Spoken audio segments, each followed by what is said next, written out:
All right, HED 241, Biostats and Public Health, back again.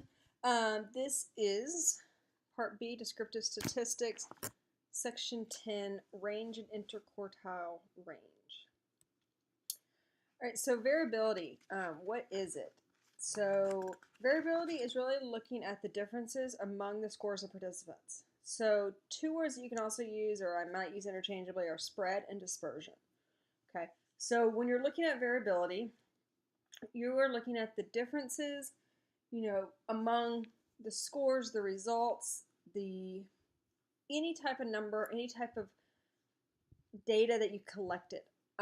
So an example here, there's no variability, right? Everyone made an A+. So think about everyone in the class made the exact same test grade on the last test. That would mean there would be no variability.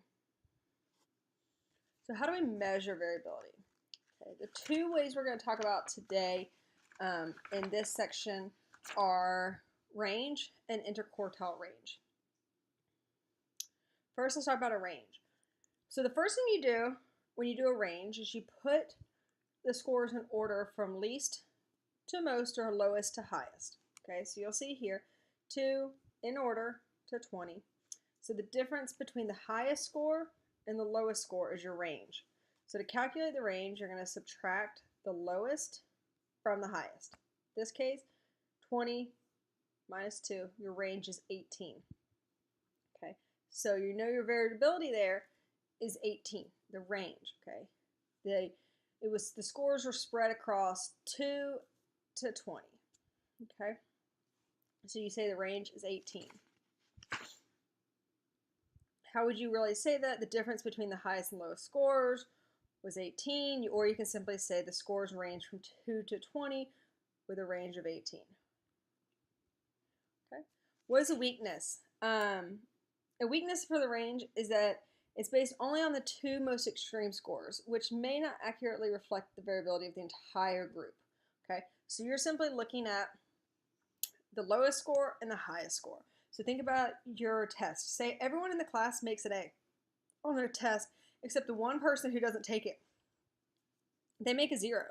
So this now impacts the range, because you have all A's, which would be 90 and above, and then you have the 1, 0. So your range is now, say someone made the 100 to 0. That's your range. Versus if you use the rest of the scores and you threw out that one that is called an outlier, that extreme 0, then your range would be from 100 to 90. Okay, so the range is really impacted by what we call extreme scores, known as outliers. So in order to adjust for those outliers, okay, there's something called the interquartile range. So the range of the middle 50% of the participants. Okay, again, the way it's done is you put them in order, lowest to highest. Okay, you have to find the middle 50. Okay, so you need to count how many there are and then find the middle 50. Okay, so here there are how many? 1, 2, 3, 4, 5, 6, 7, 8, 9, 14. Okay, so you need to find the middle of those. Okay, so that's right here. So you know these are your lowest, these are your highest, so now your range for the middle, and I apologize, 2.5 and 5.5 are not actual numbers on these, only your 2, 2, 2, 3, 4, so none of the points. So these would be your middle points here. Okay, so you're looking at it, and it's 5.5 right here minus 2.5, which gives you 3. Okay, so you know your range is in here. It's only 3 points. Don't stress too much about interquartile range.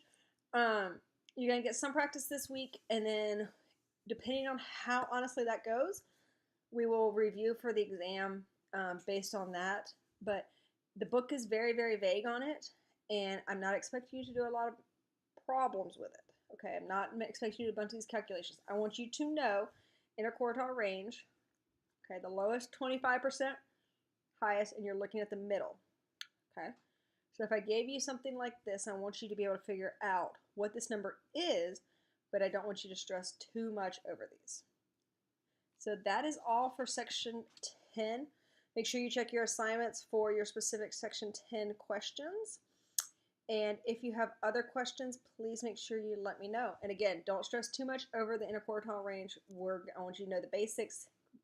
These right here, these are important questions to know, 10 and 11. Make sure you know those, regardless of which specific questions you have to do. But we can cover more of it depending on how the homework and everything goes this week.